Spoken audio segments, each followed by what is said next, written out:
자, 불교제 보면은 처음에 나오는 게 불교란 무엇인가 우리 다 했죠. 이거는 불교란 무엇인가는 이제 넘어가면 되고요. 그 다음에 10대 제자 넘어가면은 10대 제자도 제가 다 말씀을 드렸는데 그 삼처전심 마가섭이 두타제일이 삼처전심을 제가 안 드린 것 같아요. 그 보면은 소욕지족이라고 작은 이익으로서 큰 부자가 되라 이러는 건데 우리가 작은 것으로도 만족할 줄 알아야 된다. 안 나와. 불교란 무엇인가를 넘어가고 그 다음에 10대 제자라는 것은 지난 시간에 다 했는데 거기에 삼처전심 마가서 두타제일의 삼처전심에 대해서 제가 말씀을 안 드린 것 같아서 말씀을 드리겠어요.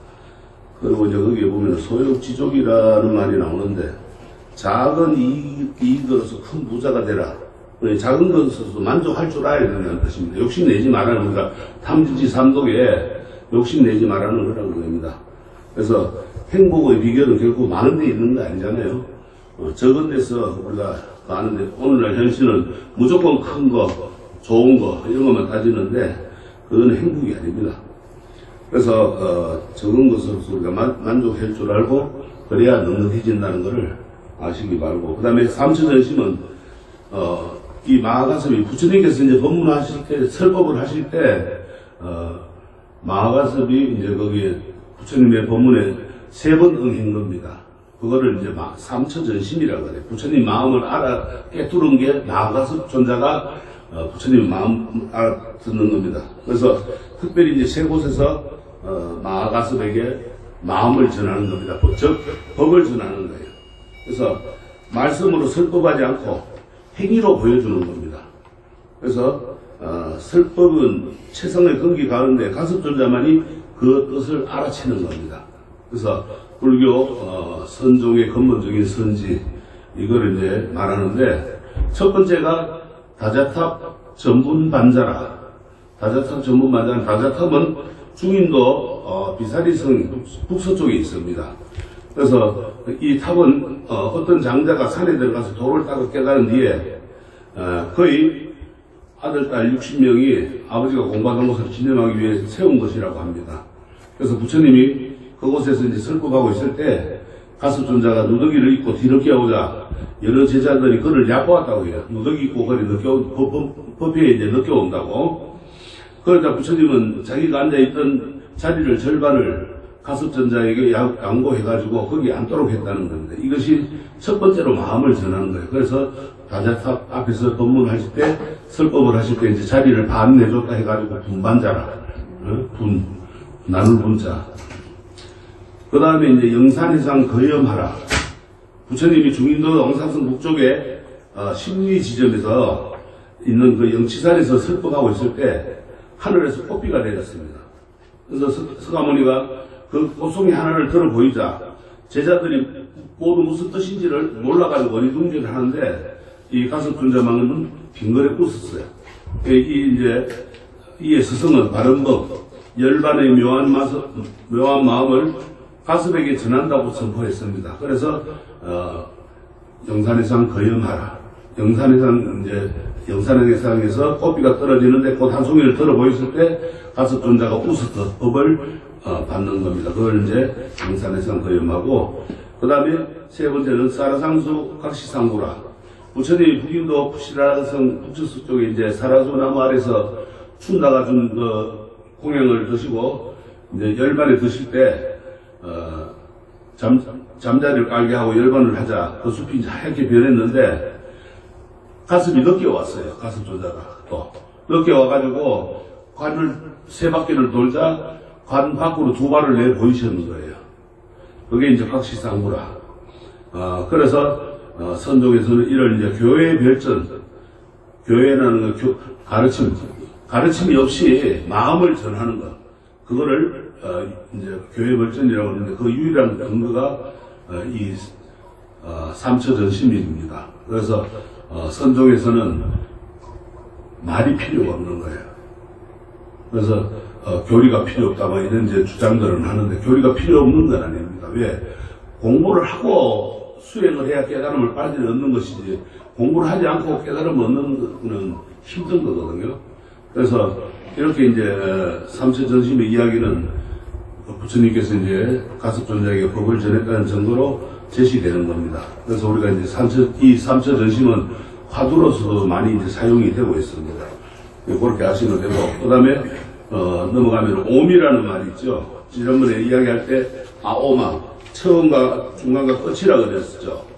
그 옴을 이제 이야기를 해놨습니다. 그러니까 그거 잘 보시고, 이 옴은 여기에 보면 이제 해놓은 것이 최초에 불교의 의식을 행할 때, 수행할 때나 염송하는 진언의 최초에 오는 소리로, 이 옴은 기명 또는 비로자라불 등의 신성한 상징적인 의미를 지닌다, 이런 이제 뜻을 표하고 있습니다.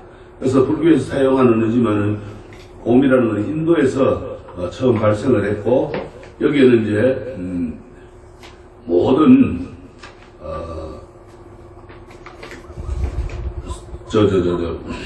모든 그 내간의 힘을 얻어가지고 질병이나 무기력이나 방일이나 태만, 애착, 망견, 삼매 경지에 들지 못하거나 들어도 오래 머무르지 못하는 등 모든 산란심을 제거할 수 있다. 그러니까 마장을 물리칠 수 있다는 그런 거입니다. 그래서 진언을 송할 때 이제 오는 최초의 소리로, 가장 끝에는 우리가 많이 넣는 것이 이제 사바하죠. 그래서 옴은 본래 초, 중, 후, 인, 이 3자의 합성어입니다. 처음, 중간, 끝. 그래서 생성과 유지하는 것과 완성. 우리가 그러니까는 국어 시간에 배우면은 초, 중, 결론 나오는 거 있죠. 그거하고 똑같은 의미입니다. 시작과, 그 다음에 진행되는 과정과, 그 다음에 끝, 결과. 그걸 대표하는 문자입니다. 그래서 옴이라는 것은 많은 법계의 원리를 상징하는 신비한 소리라. 그래서 옴이라는 소리만 들어도 마장이 다 물러가고, 저 모든 말들이 침범하지 못한다고 해야 됩니다. 그래서 우주의 무한한 상과 우주의 생명력, 그 자체를 우리가 현상세계에서 표현하는 겁니다. 이래 이제 성스러운 소리는 옴은 염송할 때 수행자의 부정한 신구의 사목을 부처님과 같이 청정한 신구의 사목으로 바뀌게 한다. 그래서 옴자에 대해서는 이 호국 수호 국계주 다라리경이나 이런 데 보면은 법신, 모신, 응신의 삼신에 배당을 해가지고 부처님도 마찬가지로 그렇게 일체 다라리의 어머니고, 모든 보살은 여기에서 출생하고 모든 부처님도 여기서 나왔다는 그런 이제 것입니다.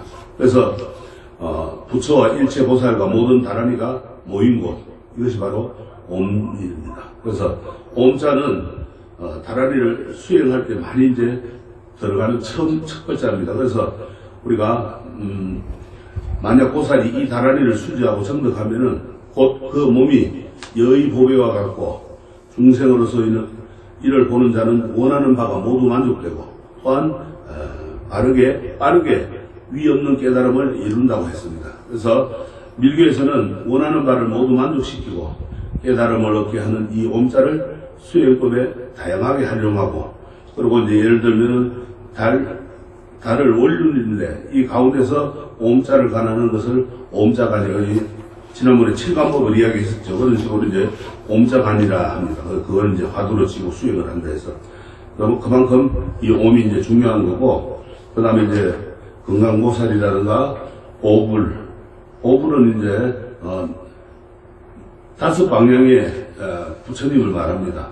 중앙에 대일열의 부처님, 그 다음에 사방에 이제 네 부처님이 계시는데, 건강교에는 중앙에 대일열의 불, 동쪽에 아축불, 남쪽에 오생불, 서쪽에 아미타불, 북쪽에 불공성치불, 이렇게 네 열애이고, 태장계에는 중앙에 이제 대일열의 불을 배치하고 동쪽에 오당불, 남쪽에 계부하왕불, 서쪽에 아미타불, 북쪽에 청고내원불, 이렇게 네 열애를 이제 또 배치를 합니다. 그 다음에 이제 보면은 건강보살은 여러분들 읽어보시면 되고, 건강전은 우리 불교의식에 사용하는 불구의 하나입니다.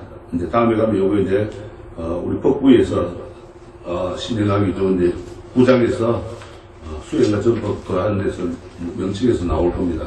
그래서 곧 넘어가고 밀교도 그러고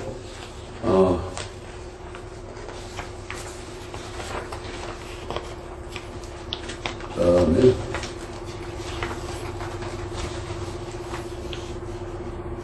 15페이지 보면 원찰 사찰 가운데 이제 창건주가 자신의 소원을 빌거나 죽은 사람의 명복을 비해서 건립하는 그러한 사찰을 이제 원찰이라고 합니다. 그래서 원당이라고 하고 내불당은 이제 궁궐 내에 짓는 걸 말하죠. 내불당, 내원당 이러죠. 그래서 이제 거기에 이제 창건주 아니면은 또 자기가 원하는 그런 영가를 모신 진영을 모시고 건물을 이제 짓기도 하고 이랬습니다. 그 다음에 이제 제적 사찰이요. 16페이지 제적 사찰은 우리 이제 돌아가신 분을 모시는 거는 이제 원찰이라고 그러고 극락왕생하기를 바라는 거에서 제적 사찰은 16페이지에 제적 사찰은 이제 산 사람들이 자기가 사찰을 하나 정해놓고 다니는 것을 말합니다. 우리 이제 어느 절이든지 다닐 수는 있는데 이런 제도를 잘 이제 활용하고 수행하고 기도하면은 엄청나게 이제 도움이 많이 됩니다. 그러나 처음부터 잘못 습관을 들여가지고 이도저도 아니고 이저저도 아니고 떠돌아다니다 보면은 자기도 수행도 안 되고 기도도 안 되고 망치게 되고 또 남들도 망치게 됩니다. 그래서 자신이 이제 주로 한 절을 정해놓고 다니는 것을 제적 사찰이라고 합니다. 그래서 이 제적 사찰을 갖는 것이 반드시 좋고 또 그 제적 사찰에서 공을 들이고 기도 힘을 키우고 배울 것을 배우고 마음을 닦아야 됩니다. 그러다가 이제 제적 사찰에서 약간 부족한 게 있고 또 다른 사찰에서 이제 큰 스님들 법문이 있다든가 아니면은 다른 이제 유명한 기도 도량이라든가 이런 데 가서 이제 기도를 한다든가 강의를 듣는 것은 매우 바람직한 현상입니다. 그러니까 우리 스님들도 수행을 할 때 한 곳에 머물지 않고 안거철에 한 곳에서 수행을 하다가 해제철 되면은 만행을 나갑니다. 그때는 이제 선지식들을 찾아다니면서 또 이제 법문을 듣고 아니면은 내가 공부했던 거 의심나는 걸 여쭙기도 하고 이제 이렇게 합니다. 그 다음에 이제 또 다시 이제 돌아와서 선방에서 이제 또 수행 정진을 하게 되고 이렇게 됩니다. 그래서 마음이 흔들리는 것은 시시때때로 내가 흔들리는 겁니다. 이절 저절 이 스님 저 스님 찾아다니고 타인들까지 이절 저절 이 스님 스님들께 이 스님 저 스님들께 자꾸 데리고 다니고 이러다 보면은 좋은 건 아닙니다. 그것은 좋은 영향을 끼치기보다는 악영향을 끼치고 또 그 조용한 절들이 그냥 쑥대밭이 될 때가 있고 또 신도들이 아주 그냥 몸서리치고 진절머리가 나가지고 신심이 감해지고 또 불교의 불연이 끊어지는 그러한 일도 생깁니다. 그래서 배울만한 절에 10년 이상 꾸준히 다니고 또 평생 자기 제적 사찰로 다니는 사람들이 우리 불교에 지금 절집안에 몇 명이나 되는지 저도 의문스럽습니다. 그래서 아무리 가더라도 자기가 제적 사찰은 꼭 정해놓고 다니기를 바랍니다. 그래야만이 좋은 결과를 가져오고 또 공부도 되고 가피를 잊게 됩니다. 그래서 제적 사찰이 없는 사람은 제적 사찰이 멀어가지고 자주 갈 수 없는 사람 또 제적 사찰에서 정말 인연이 다 해가지고 이사를 간다든가 뭐 이렇게 해서 변경해야 될 때는 그것도 주위에 가서 제적 사찰을 옮겨가지고서 할 수 있습니다. 우리 이제 거기 잘 되는 게 천주교입니다. 천주교는 이사를 가면은 그쪽 교구에다가 등록을 다시 합니다. 그러면 이쪽에 교구에 있던 거를 다 옮겨가요. 우리 주민등록증 옮겨가듯이 주민등록을 옮겨가듯이. 우리 불교도 그런 게 좀 정착이 돼야 됩니다. 그런데 정착이 안 되고 이제 카드로 보면 얘를 수십 번째 올려놓는 사람들이 있어요. 그건 잘못된 거예요. 왜 그런가 하면은 가가지고 이제 예를 들어서 어느 큰 절에 갔는데 불사를 하는데 동참을 하고 싶어서 했는데 카드까지 올리고 나면은 그 절에서는 그 발송하는 발송 비용도 있고 그 시간 낭비도 있고 거기에 또 신경을 쓰고 모든 게 낭비가 되기 때문에 그런 거는 좋지 않은 현상입니다. 그러니까는 다른 사찰을 돌아볼 여유가 없이 아니 내 공부하고 내 업장 닦기도 가르치기도 바쁜데 어떻게 그 많은 걸 다 내가 다니면서 하겠어요. 그만큼 진짜 복을 받으려면은 그렇게 이제 배우 재적 사찰을 갖고 또 진짜 이제 수행력을 높이려면은 재적 사찰을 필히 갖는 게 중요합니다. 네. 그래서 나머지들은 이제 집에 가서 한번 더 읽어보세요. 이건 숙제. 네. 다음 시간에 물어볼 거예요. 이제 읽어봤는지 아닌지. 그래야 공부를 하시지 안 그러면 하나씩. 자, 다음에 224 제9장 수행과 전법 그리고 문화가 살아있는 사찰은 과연 어떤 것인가. 우리나라의 불교의 불교가 아니고 우리나라의 문화재의 60%가 지금 불교 문화재입니다. 그만큼 이 불교가 우리 밑바탕에 아주 많은 영향을 끼치고 있습니다. 수행하기 좋고 또 전법하기 좋은 곳에 위치한 것은 다 사찰이에요. 그러니까는 전국에 명당지에 다 있는 건 사찰들입니다. 제1명당지는 사찰이고 제2명당지는 학교고 제3명당지는 유교의 서원이고 그 다음에 이제 나머지는 이제 뭐 가정주택들이라든가 이런 게 이제 많이 있겠죠. 그만큼 우리 이제 명당들이 많습니다. 지금 그러니까 교회들도 산속에 와가 기도원들 막 짓는데 지어봐야 이제 명당은 없어요. 전법이라는 건 부처님 법을 전하는 곳이라. 그래서 사분율이라는 데 보면은 부처님께서 거처하는 곳은 어딘가? 가장 좋을까? 어디가 가장 좋을까? 마을에서 그다지 멀지도 않고 또 가깝지도 않은 곳으로 설법을 듣기 위해서 부처님을 찾아오는 모든 사람들이 왕래하기 수월한 장소가 필요하다. 더욱이 낮에는 많은 사람들이 내왕해가지고 분비는 없고 밤에는 소란스러움 없이 조용하게 머물며 조용히 수행하기에 알맞은 곳이어야 한다. 이렇게 사분율에 나와 있습니다. 이 사분율이라고 하는 것은 이제 출간 스님들이 불법을 수행하는 데 필요한 계율에 대해서 서술한 그런 계율책을 이제 사분율이라고 합니다.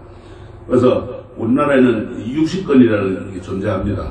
60건은 이제 옛날에는 경판을 찍었기 때문에 60건 지금 활자로 찍으면 60건 해봐야 페이지가 몇 페이지 안 됩니다. 그러나 옛날에는 그게 이제 두껍기 때문에 60건으로 나눠가 해놨어요.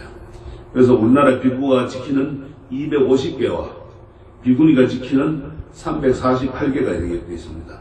그건 이제 5분 율전 그 가운데서 상자부 계통의 율전을 이어서 엮은 것입니다. 이 상자부라는 것은 우리가 이제 소성불교 옛날 부처님 제세시에를 갖다 이제 상자불교라고 그러거든요. 그때 말씀하신 것을 엮어놓은 것을 이제 말합니다. 5분 율전이라고 그래요. 그리고 우리나라에 일찍 전래되어 가지고 많은 이제 주석서를 남겨놨는데 우리나라에서는 법망경이라고 하는 것과 함께 출가한 스님들이 반드시 받아서 익혀야 할 근본 계율서로 채택되어 가지고 널리 유통이 됩니다. 즉 출가자들의 모든 규범과 생활이 이 책에 준해 가지고 행해졌던 겁니다. 그래서 이 책에 대한 우리나라 큰 스님들의 주석서는 13종류가 있어요. 이것은 모두 이제 신라시대 때 책이 없습니다. 신라시대 때 고승들이 이제 주석을 달아놓은 겁니다.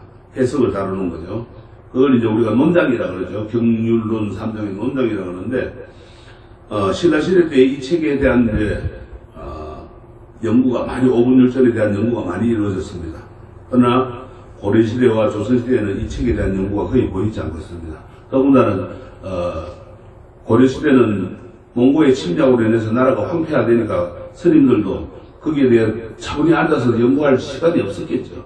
또 조선시대는 불교를 탄압하고 스님들을 데려다가 그냥 노역이나 시키고 하니까 연구할 시간이 없는 거예요. 그래서 이제 아마 많이 없는 걸로 알고 있어요.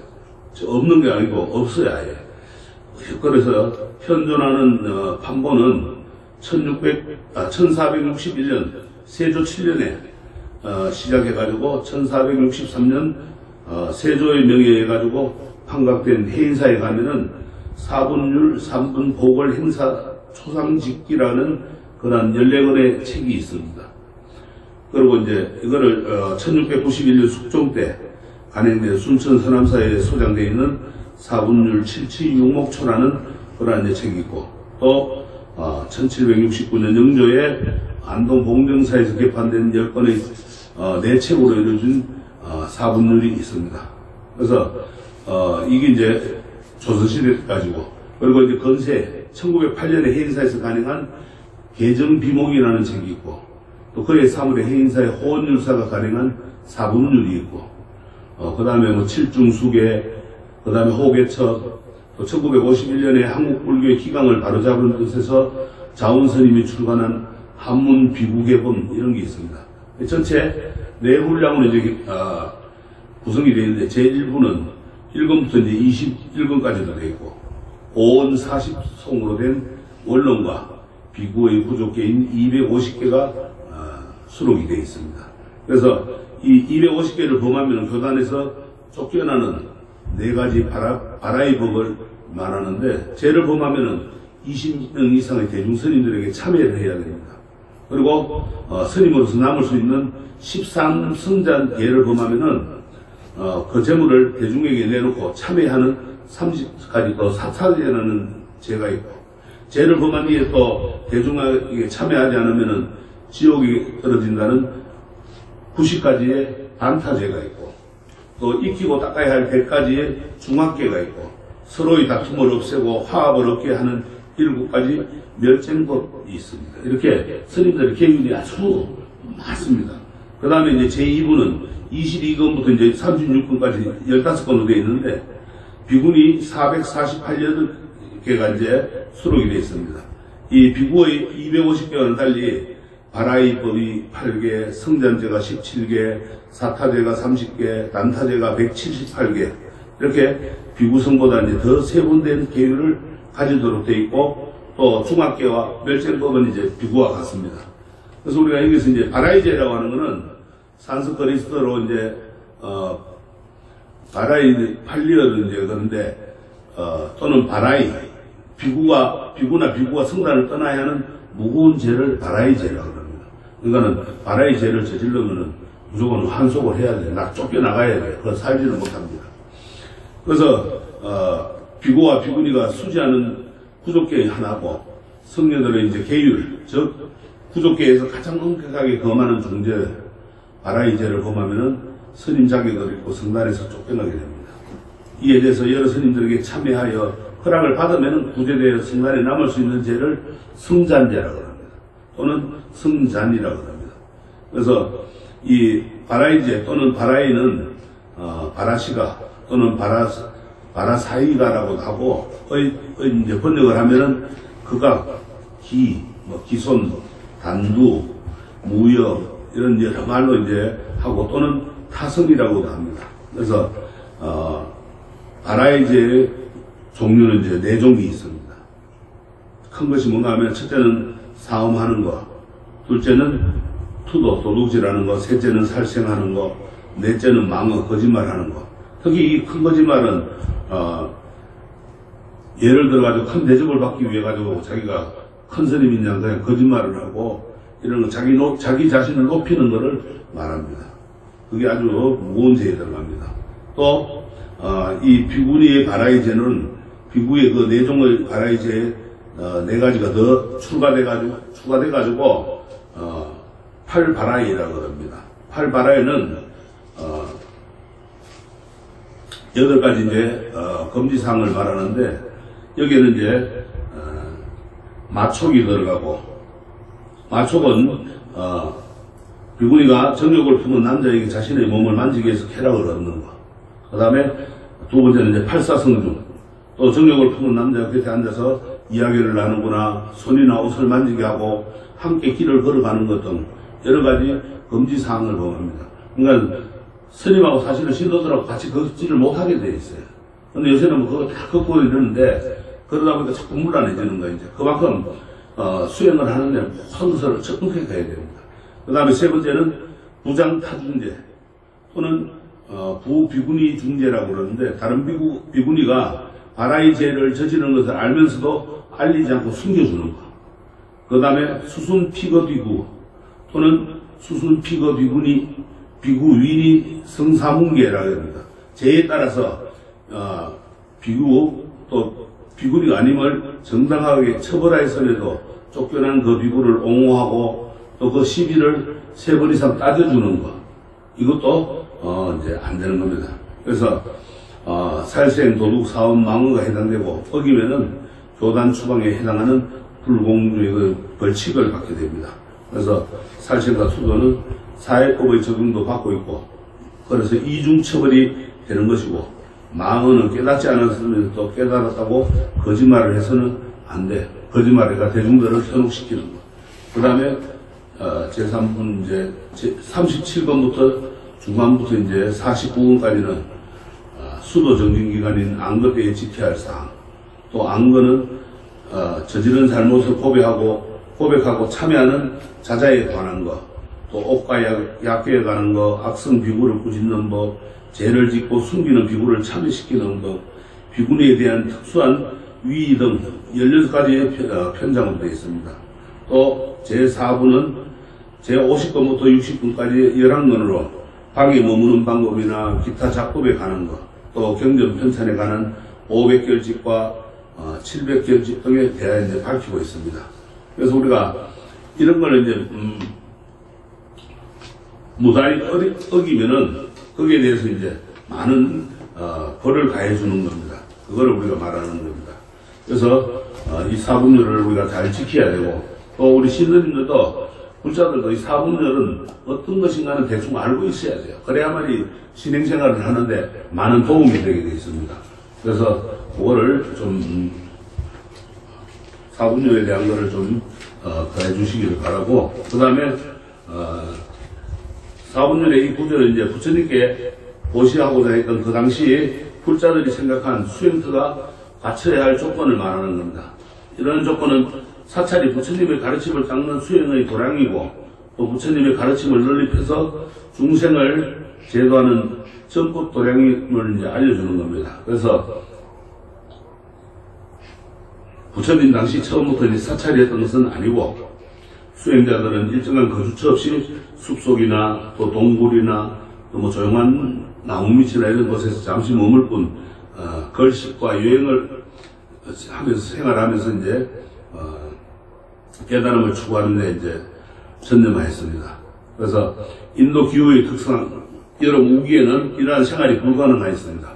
그래서 첫째는 이제 불살생의 계율을 지키는 수행자로서 우기를 맞아가지고 생존과 번식을 위해 쏟아져 나오는 수많은 벌레와 미물들이 유행하는 수행자의 발에 밝혀주게 되므로 그거를 묵과할 수 없습니다. 불사생계를 어리기니까. 그래서 이제 하는 것이고, 또 둘째는 폭우로 인해 가지고 길이 끊어질 경우 수행자는 탁달을 하러 갈 수 없어서 굶어 죽게 되거나, 또 탁달을 하는 건 도중에 목숨을 잃어버릴 위험이 많이 안고 있기 때문에 이제 또 안거를 하게 되고, 또 그래서 부처님께서는 우기에는 수행자들이 바깥 출입을 삼가한 채 일정한 장소에 모여가지고 공동생활을 하면서 수행 정진하도록 했습니다. 됐습니다. 그래서 이제 넷째는 전법의 장소인데, 부처님께서 모든 중생의 행복을 위해 가지고 전법의 길을 떠나라고 했습니다. 그래서 부르나 존자가 이제 전도 선언문을 듣고 전도를 떠나듯이, 여러분들도 이 부처님 법을 전하는 것, 이웃에게 전하는 것은 의문입니다. 뭐 기독교인들 보면은 교회 와가지고 하나님 믿으라고 나오듯이 여러분들도 그렇게 해야 돼요. 하고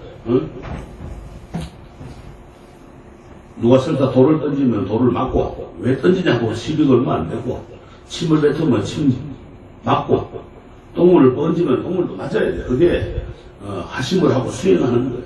공부라. 그러다가 참 이교도들한테 또 죽임을 당하면 그거는 영광스러운 거예요.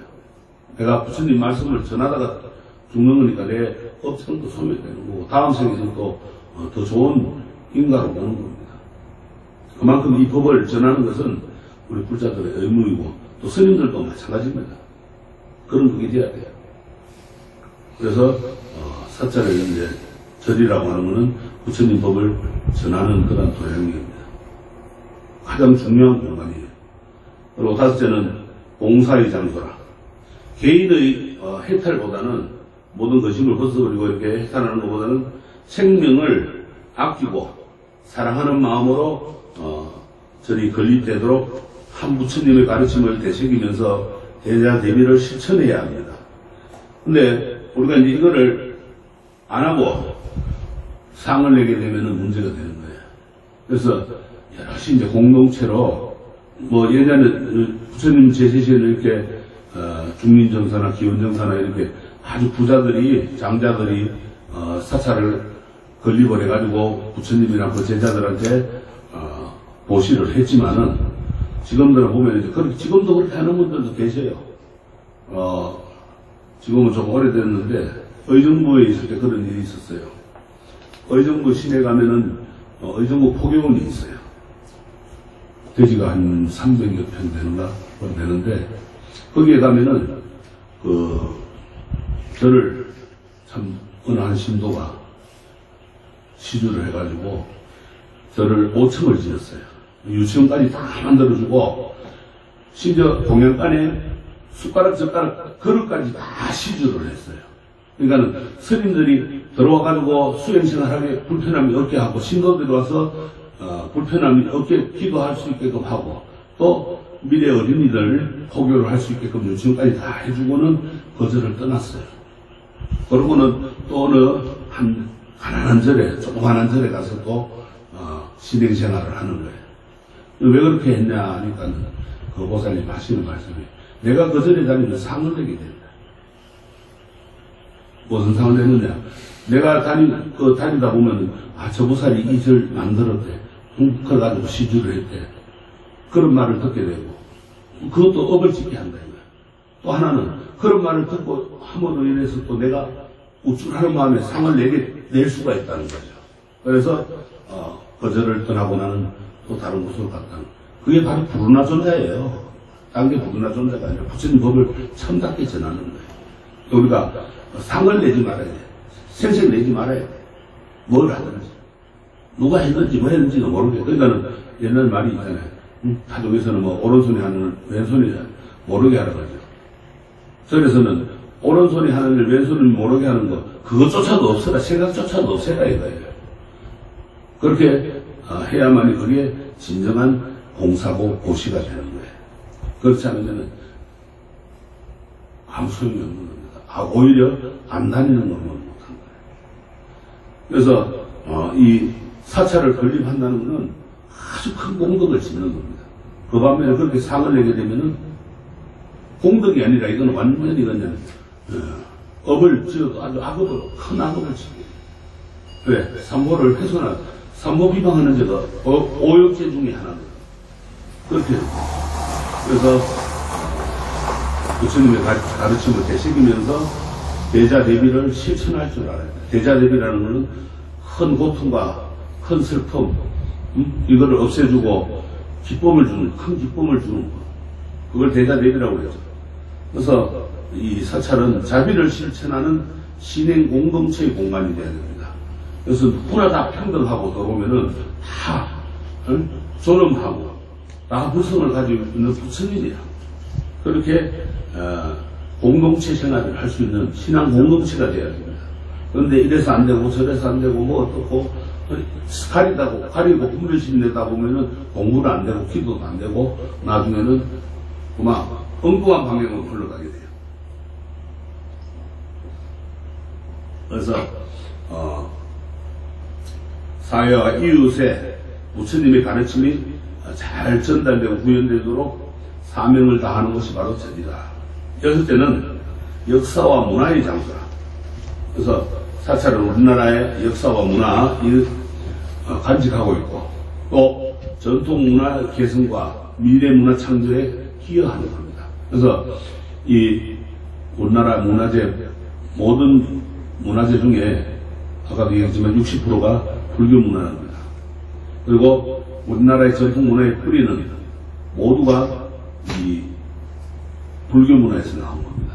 여러분들 잘 아시는 요새 한솔이라든가 뭐 이런 건 다 불교의 본피에서 나온 겁니다.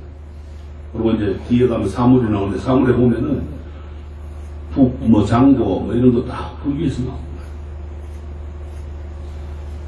특히 이제 이 건물 양식, 건축 양식을 비롯해가지고, 동지나 입춘 등 사라져가는 유형과 무형문화재 또 풍속을 개성하고 오늘날에 맞게끔 새롭게 해석을 하고 있습니다. 그 다음에 일곱째는 생태와 녹지가 함께하는 장소입니다. 생태계가 잘 보존되어 있고 살아있고 녹지가 잘 보존되는 곳이 바로 저기예요. 왜? 산속에 다 있으니까.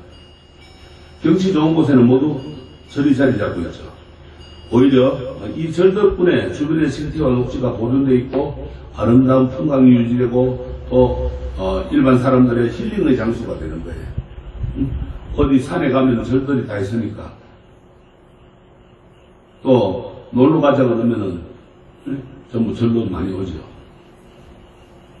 심지어 보니까는 부산 법무사 있을 때 보면은 신부님이나 목사님들도 절에 놀러 가요. 갈 데가 없는 거예요. 어디 가서 힐링할 장소가 없는 거예요. 도심지에서는. 그러니까 못 가니까. 그만큼 생태와 녹지가 잘 보존되어 있는 곳입니다. 그래서 마음의 안식처를 제공하는 곳이 바로 이 절이에요. 그 다음에 여덟째는 지역 주민들의 쉼터이자 자기 성찰의 장소라. 그러니까는 자기가 현대사회에서 사찰은 지역 주민들의 쉼터이고 문화적 공간 역할을 해야 됩니다. 그리고 그러면서 이제 한편으로는 자기 성찰할 수 있는 기회를 제공해야 되는 거예요. 자기 자신을 바로 바라볼 수 있는 그러한 기회를 제공해 줘야 됩니다. 그래서 요새 이제 절에서 많이 하는 것이 템플 스테이라든가 아니면 수련회라든가 또 뭐 마음 찾는 공부라든가 또 골정사 같은 경우는 단기 출가라든가 이런 여러 프로그램들을 통해 가지고 이제 일반인들이 많이 친숙하게끔 하고 있습니다. 그리고 현재 이제 대한불교 조계종에서는 전국에 한 3,000개의 사찰이 있습니다. 조계종 사찰은 크고 작은 사찰들이 많이 있고 그리고 각 사찰에는 이와 같은 역할을 하기 위해 가지고 이제 노력을 하고 있지만은 대부분의 사찰이 도심지와 떨어져 있기 때문에 불자들이 정기적으로 사찰을 찾아서 예배하고 신앙하고 수행하는데 어려움을 겪고 있는 것도 사실입니다. 그래서 저희 지장사 같은 경우만 해도 지금 대중교통을 이용해 가오기는 조금 힘든 거리예요. 옛날 같으면 힘든 거리가 아니고 아주 가까운 거리인데 지금 현대사회에서는 많이 걷지는 않으니까 조금 먼 거리가 됩니다. 그 다음에 그래서 이제 정기적으로 마음 놓고 올 수도 없고 또 믿을 수도 없고 수행하는데 여러 가지 이제 어려움을 겪습니다. 그래서 개인교통이 없으면은 할 수 없는 그런 이제 많은 문제점들을 갖고 있습니다. 그래서 근대 이제 현대인들의 생활에 맞추어 가지고 이 사찰의 형태도 변화하고 있어요.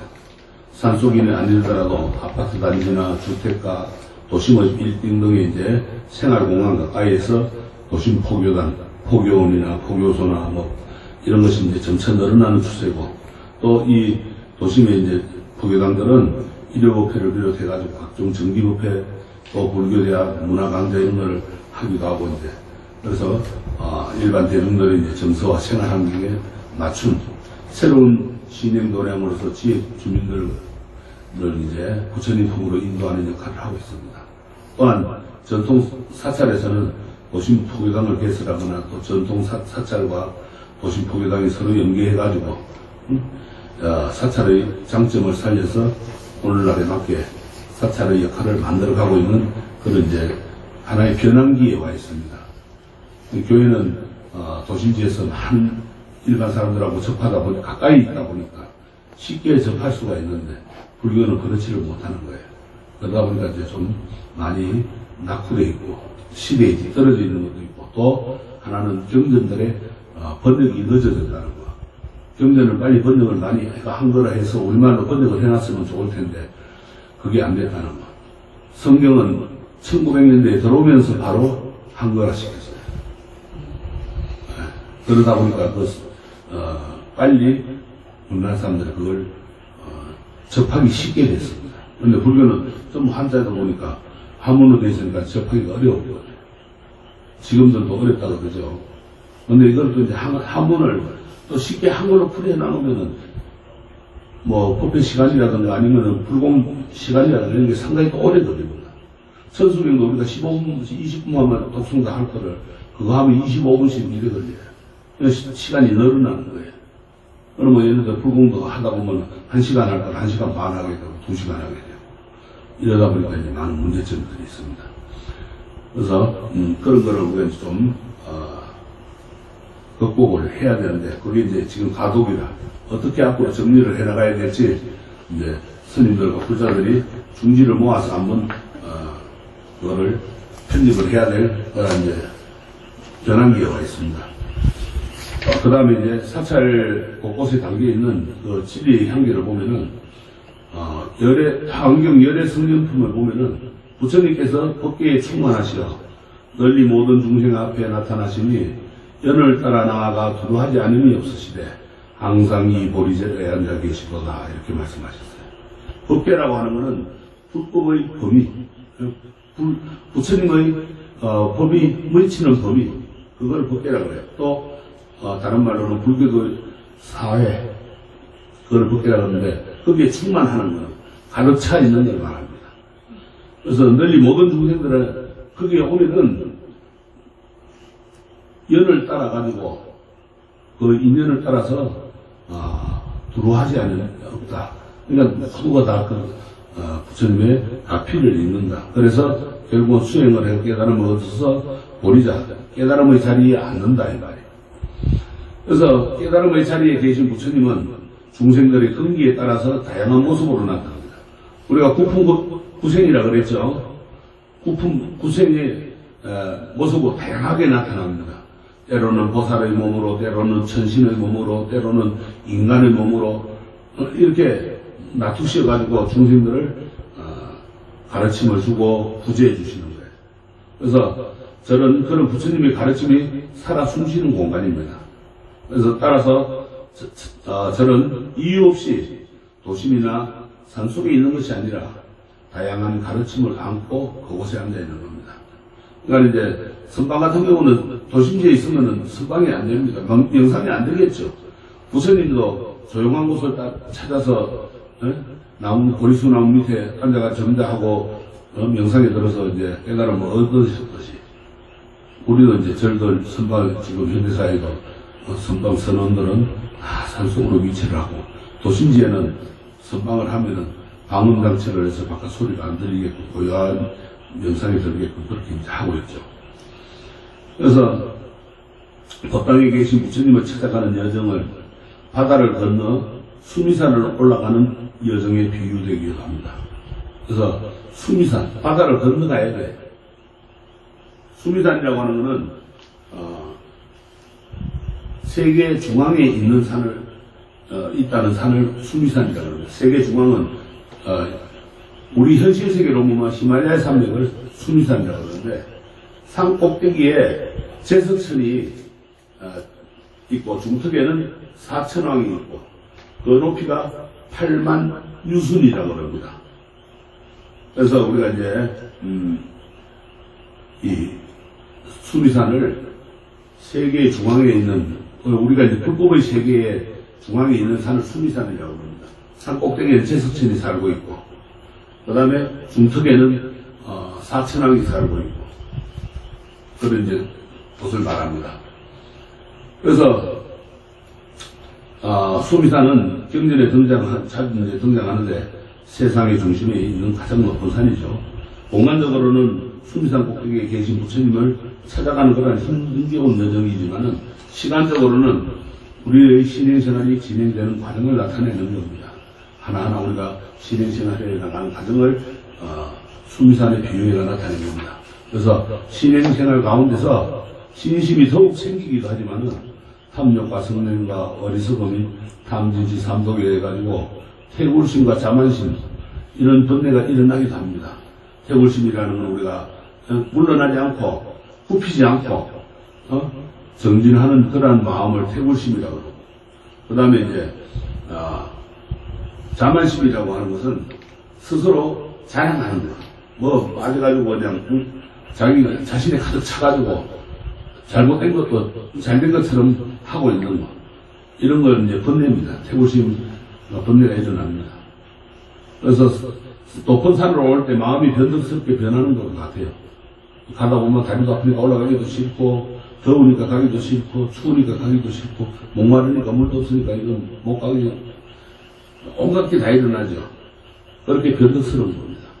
이러한 마음을 잘 살펴보고 다스릴 수 있도록 절 곳곳에는 부처님의 자비로운 가르침이 담겨져 있습니다.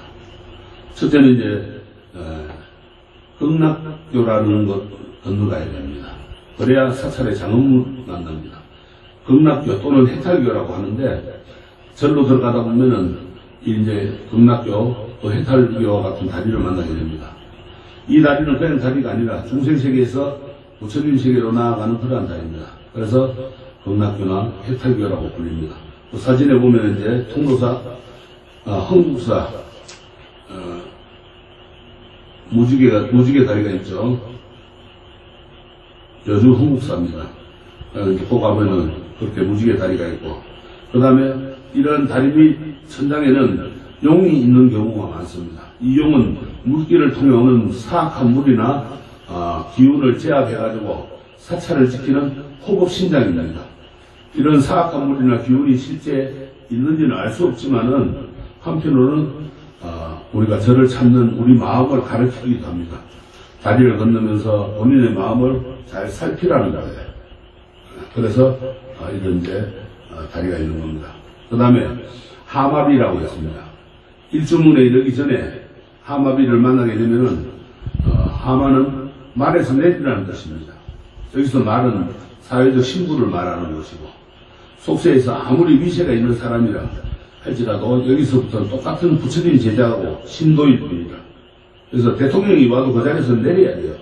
지금들은 승용차가 그냥 저 마당까지 뒤에 부처님 앞까지 쑥 들어오는데, 사실은 거기서부터 내려가 걸어 들어와야 돼. 걸어 들어오는 순간에 자기 마음을 안정을 시키고 자기 마음을 다스리면서 들어와야 되는 거예요. 네. 지금은 하마비가 아니라 하차비를 하나 세워놔야 되겠죠. 그것은 내가 들어와라. 근데 절에 가보면은 주차장이 따로 다 있잖아요, 밑에. 근데 꼭 그 주차장 위에까지 올라가려고 그래요. 저도 가끔 잘 그러거든요, 하면은. 근데 그건 잘못된 거예요. 참 몸이 불편해가 어쩔 수 없고, 그러면은 간다지만은 안 그러면은, 내리가 걸어가는 게 맞습니다. 그래서, 내가 무엇이라는 생각을 내려놓아라, 하시 말하는 겁니다. 자신을 내려놓지 않고서는 부처님을 만나볼 수가 없습니다. 자신의 그 상이라는 껍질을 벗겨내야 돼요. 그래야 안에 진정한 맛을 볼 수 있는 겁니다. 근데 그 껍질을 벗겨내지 않고는 맛을 못 보잖아요. 수박 아무리 그 껍질 우리가 먹어봐야 단맛이 안 나잖아요. 수박 껍질을 벗겨놔야 수박 안에 빨간 단맛을 알 수 있는 거예요. 그것처럼 이 자신을 내려놓으라는 거예요, 하마비는.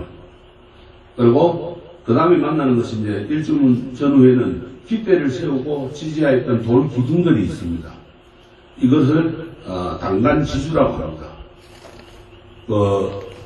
계룡산 갑사에, 동학사 위에 갑사에 가면은 철 당간지주가 아직도 남아있습니다. 철 기둥이 그대로 세워가지고 있는데, 옛날에는 법회나 행사가 있을 때 이 당간지주에 깃발을 달아가지고 사람들에게 이제 행사가 있다는 걸 알리고, 또 그것을 이제 깃발을 당이라 하고 깃대를 당간이라 그럽니다. 그래서 당간지주는 이곳이 부처님의 가르침이 함께하는 성스러운 공안임을 나타내는 겁니다. 그래서 히말라야 같은 데 우리 보면은 왜 영화 텔레비에 보면은 히말라야에 나올 때 줄을 치놔놓고 그 기들을 많이 달아놨죠. 오색을. 그게 전부 다 당간이에요. 오리를 보면은. 그때부터 사원 입구에 항상 그걸 달아놨습니다. 그래서 표시를 해놓은 거예요. 부처님의 가르침이 있는 곳이니까, 성스러운 곳이니까 마음들을 잘 가다듬고 들어오라는 그런 뜻이다. 오늘날 이 당간이 남아있는 경우도 있지만 대부분에는 이제 그 당간주 돌만 남아있습니다. 돌만 두 개 써가지고 구멍만 딱 뚫힌 게 있어요. 그건 이제 그 사찰에 당간지주가 있다는 건 그 사찰이 아주 큰 사찰이고 여러 대중 스님들이 많이 살았다는 그런 곳입니다. 그거를 이제 말하는 거예요. 그 다음에 만나는 곳이 이제 부처님 세계로 들어가는 사찰의 문입니다. 사찰 곳곳에 담겨있는 가르침에 따라서 마음을 다스리는 여정이 어느 정도 지나면은 일주문에 이르게 됩니다. 일주문이라고 해서 수미산 입구에 다다르는 것입니다. 수미산 입구 이제 그러니까 우리가 이제 산에 가면은 뭐 예를 들어 가지고 우리 이제 가까운 백마산이면 백마산 입구라는 표지표 있어. 그 입구에 이제 다다르는 거예요. 그게 이제 말하는데 본격적으로 이제 수미산에 올라가가지고 부처님을 뵈러 가는데 만만한 여정이 아니죠. 등산하려고 하면 힘들죠. 세 가지 사찰에 이제 세 가지 문이라고 하는 일주문이 있고 천왕문이 있고 부리문이 있습니다. 그래서 수미산은 경전에서 말하는 지상에서 가장 높고 신성한 산이라고 하는데 이 수미산 정상과 그 위 하늘에서 신들이 논입니다. 그래서 부처님의 세계는 이들 신들의 세계 너머에 존재합니다. 그리고 수미산 중턱에는 사방을 수호하는 사천왕이 머물고 수미산 지하에는 지옥 세계가 전개됩니다. 그래서 처음 이제 만나는 곳이 가가지고 만나는 게 일주문입니다.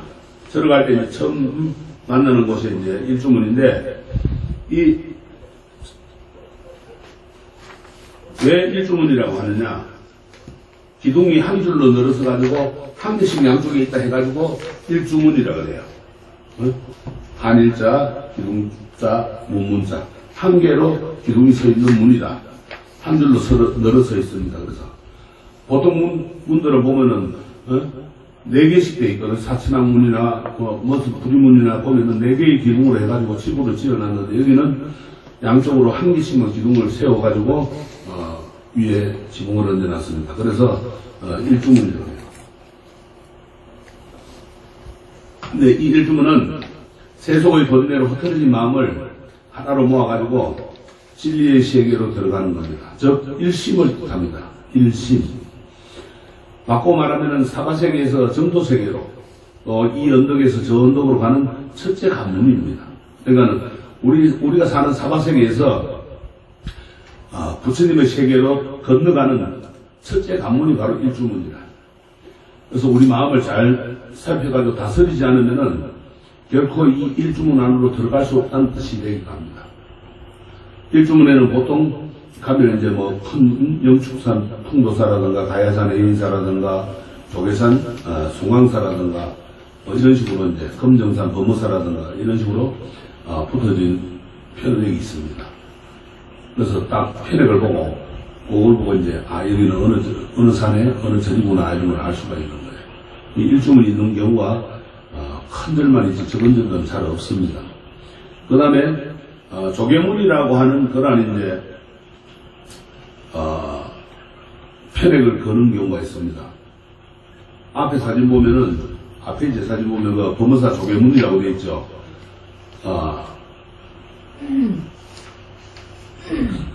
선찰 대본산, 그 다음에 검정산 범어사 이렇게 해가지고 되어 있습니다. 이제 두 개가 되어 있죠. 이걸 조계문이라고 합니다. 그래서 주련을 붙여가지고 이제 그렇게 해놓고 그 다음에 이제 좌우의 기둥에는 편액을 겁니다. 주련이라고 그래요. 이제 밑으로 내리는 주자, 기둥주자, 주련이라고 하는데 통도사의 그 일주문에는 뭐라고 되어 있는가 하면 불지종과 국지대찰이라고 그랬어요. 불지종과 불보사찰이라고 그랬죠. 그러니까 우리 젖집안이 종갓집이라 제일 큰 집이라 그래서 불지종가라고 그러고 그 다음에 국지대찰이라는 나라의 그 차장 율사가 신라의 그 국사로 하면서 임명이 안 되고도 오라니까 안 가고 이제 수행을 했단 말이에요. 그래서 큰 절을 이루어가지고 부처님의 진사를 모시고 그렇게 했다 해서 여기를 이제 국지대찰 제일 큰 사찰이다. 그 다음에 만나는 곳이 이제 가면은 일주문 다음에는 보통 이제 사천왕문이 나오는데 사천왕문이 아니고 일주문 다음에 건강역사가 있는 건강문이라는 게 있는 경우도 있습니다. 건강문이 없으면은 사천왕문 벽면이나 아니면 문짝에 건강역사를 그려두기도 합니다. 그러니까 불국사 일주문에 지나가지고 천왕문에 가면은 문에 문인가 벽인가 하여튼 그 금강역사가 그려져 있고 안에 이제 딱 들어가면은 사천왕이 모셔져 있습니다.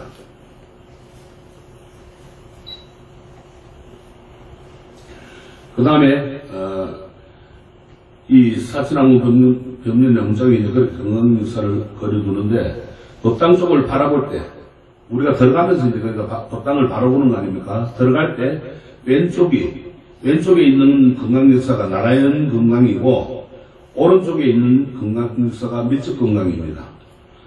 나라연 금강은 코끼리 100만 마리만큼의 힘을 가지고 있고 아하고 입을 벌리고 있다 해가지고 아금강역사라고 해요.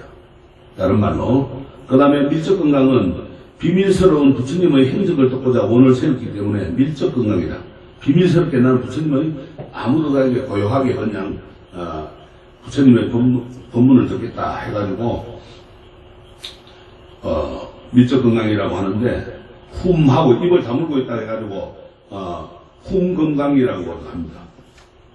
그래서 아금강역사 아는 우주의 첫소리고 우주가 열리는 소리죠. 훔금강역사는 훔은 우주의 끝소리라 우주가 닫히는 소리입니다. 그래서 이 아와 훔이 합치면은 우리가 이야기하는 아까도 이야기했지만 옴이라는 소리가 됩니다. 그래서 진원 앞에는 옴이라는 소리는 우주의 처음과 끝, 우주의 모든 것을 아우르는 소리를 됩니다. 그래서 산을 오르다 보면 여기를 왜 왔나 후회할 때가 있는 것처럼 신행생활 도중에도 다른 생각이 들 때가 많습니다. 이때 마음을 다스려주는 분이 바로 이 금강문이나 사천왕문에서 만나는 금강역사와 사천왕 등의 호법신장입니다. 호법신장이라고 하는 것은 불법을 부처님 법을 보호하고 지키겠다는 그러한 신장들을 호법신장이라고 합니다. 그리고 그 다음에 이제 들어가서 만나는 것이 금강문 다음에 나오는 것이 천왕문입니다. 천왕문, 금강문이 없으면 이제 바로 천왕문이 나옵니다. 그래서 사천왕은 원래 수미산 중턱에 걸쳐있는 사천왕천에 사는 천신들입니다. 근데 부처님의 가르침에 감복해가지고 부처님을 지키는 신장으로 거듭난 그러한 신들을 사천왕이라고 합니다. 그래서 저 입구에 모셔져 있는 사천왕입니다. 그 사찰로 들어가면은 부처님의 가르침에 따라서 이제 부처님을 감복해가지고 불법을 지키는 신장인데 각각 동서남북 네 방위를 지키는 천왕입니다. 지국천왕, 정장천왕, 강국천왕, 다문천왕. 이 천왕문에 사천왕이 서 있는 위치는 보통 법당을 바라보면서 섰을 때 오른쪽 앞쪽에 있는 분이 동쪽에 지국천왕이고 또 남쪽에 정장천왕이고 또 그 다음에 서쪽의 강목천왕이고 북쪽의 다문천왕 순서입니다. 우리가 들어갈 때 이제 처음에 오른쪽에 탁 서 있는 분은 지국천왕이다. 그 다음에 있는 분이 정장천왕이고 그 다음에 왼쪽에 처음에 서 있는 분이 서쪽의 강목천왕이고 그 다음 북쪽의 다문천왕 순서로 되어 있습니다. 각각의 천왕이 있는 위치는 사찰마다 약간씩 이제 다른데 사천왕이 들고 있는 물건 역시 경전마다 이제 내용이 다릅니다. 그러나 우리나라에서는 각각 비파, 우리가 기타 있죠. 기타를 들고 있는 게 비파, 그 다음에 칼 들고 있고 또 용과 여의주를 들고 있고 또 창이나 탑을 들고 있고 탑 한 손에는 탑, 한 손에는 탑, 한 손에는 창 이렇게 들고 있습니다. 그래서 이 천왕문은 불법을 이제 수호하는 그런 사천왕을 모시는 곳으로 문 안에는 그림이나 또는 조형물을 이제 그 형상을 조성해가지고 모시는 겁니다. 그거는 이제 우리가 조각해가 모시려면 힘드니까 그림으로 그냥 모셔놓는 것도 있습니다. 그래서 이 문 안에 이제 들어가면은 천상계의 가장 낮은 곳에 위치하는 곳이 바로 사천왕천이다. 천상계에서 제일 낮은 우리가 하늘 찾았어가지고 아주 하늘이 하나 뜨는 게 아닙니다. 33천이 있다고 그랬죠. 그 33천 중에 제일 낮은 곳이 이 사천왕천이라. 그래서 동서남북의 네 지역을 관장하는 신화적인 존재들로서 수미산의 중턱 사방을 지키면서 사바세계의 중생들이 불도에 따라서 올바르게 살아가고 있는지 아니는지를 살피고 그들을 올바른 길로 인도하는 천왕들이 바로 이 사천왕이다. 그래서 이 원래 사천왕은 인도 고대의 신들이었어요. 그래서 이제 불교에 채택되면서 부처님의 교화를 받고 불법을 수호하는 후법천왕의 구실을 맞도록 되었던 겁니다. 부처님께서 깨달음을 얻고 났을 때 마지막으로 이제 제석천왕이 와가지고 모든 중생들을 위해서 가르침을 펼치라고 했을 때 이 사천왕들도 와서 이제 불법을 지키고 또 불법을 믿는 사람들을 보호하겠다고 맹세하는 그러한 신들입니다. 그래서 우리나라는 이제 시대별로 지물이라는 건 손에 들고 있는 겁니다. 다양하게 나타나는데 이런 이제 경전에 나타나는 인도 전례의 그 형상과도 차이가 있습니다. 통일신라 시대를 보면 모두 무장형이라 무사 같은 모습을 하고 있습니다. 칼, 창, 금강저, 탑 이런 걸 들고 있고 오른손에는 탑을 들고 있는 다문천왕이 있고 그 다음에 나머지 이제 광목천왕이나 정장천왕의 경우에는 칼과 창, 또 금강저, 탑 이런 다양한 지물들을 여기 들고 있습니다. 그래서 이 사천왕의 대중화의 영향을 받아가지고 다양한 양식으로 이제 내려오면서 변해갑니다. 그래서 이 천왕상을 봉하는 천왕문을 건립하는 까닭은 절을 외호한다는 뜻도 있지만은 출입하는 사람들을 하여금 이 수호신들에 의해서 도랑내의 모든 악기가 물러나고 청정도량이라는 신성관념을 가지게 하려는 그런 뜻도 있습니다. 실제로 제가 딱 2번 경험을 했는데 신기 있는 사람을 데리고 갔는데 천왕문 앞에 가니까 못 들어가요. 왜 못 들어가냐니까 못 들어오게 한대요. 사천왕들이. 그래서 성지순례를 갈 때 그렇게 모시고 갔는데 딱 못 들어가고 서가 계셔가지고 우리가 안에 가서 참배하고 하고 나올 때까지 그냥 거기 서 있었어요. 또 한 번은 이제 기도를 하러 갔는데 또 못 올라가는 거예요. 그래서 기도니까 올라가자고 내가 강제로 끌고 들어가가지고 내가 혼을 난 적이 있어요. 그만큼 이 사천왕들이 무서운 거예요. 그러니까 일반 사람들도 와가지고 잘못하면은 사천왕 문이 없어도 사천왕들이 이 호신장들이 그냥 철퇴를 내리치는 거예요. 그러니까 행동도 조심해야 되고 망가짐도 조심해야 되고 와가지고 모든 것을 다 조심해야 돼요.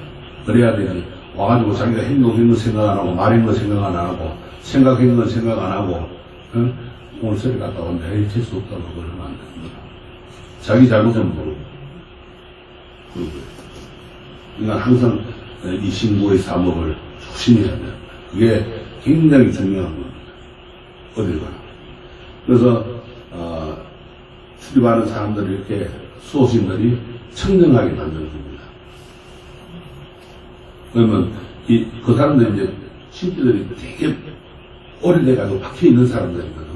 그렇지 않고 오래 안 된 사람들은 신이 들락날락 하는 사람들은 들어가면 신들이 도망가 버려요. 못 들어가게 되는 거야. 안 나오면 이제 신들이 못 달라붙는데 근데 나오면 또 달라붙거든. 또 달라붙었다 그런다고. 딴길로 내가 돌아가서 달라붙는 거야. 신기하지? 그러니까 신기하잖아. 신기하니까 신기하잖아. 그래서 이 악기들이나 작기들을 물리쳐주고 절 안에 들어오면 마음이 편하다 뭐 하다 하는 게 바로 모든 게 깨끗하기 때문에 그런 거예요. 그래서 옛날에는 부정 타면 아이고 오늘 부정 탔으니까 절에 안 간다 그러죠.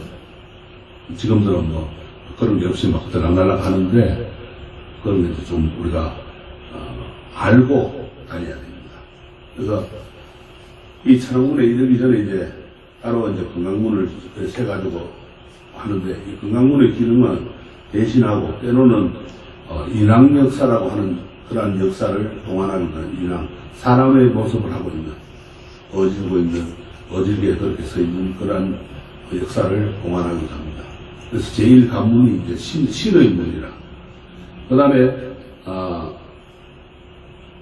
불의문은 천왕문을 지나면은 불의의 경지를 상징하는 불의문을 만나게 됩니다. 이제 통도서 가면 불의문이 있어요. 천왕문을 지나가지고 종광문을 지나서 종로를 지나가지고 가면은 부리문이 나옵니다. 있는데 부리문을 만나는데 이 분별이 사라진 자리, 즉 망상으로 인한 온갖 시시비비가 사라지고 모든 번뇌망상이 사라져가지고 해탈한다 해가지고 부리문이다. 해탈의 경지가 불이 없는 불의의 경지다. 그래서 부리문을 해탈문 또는 극락문이라고 합니다.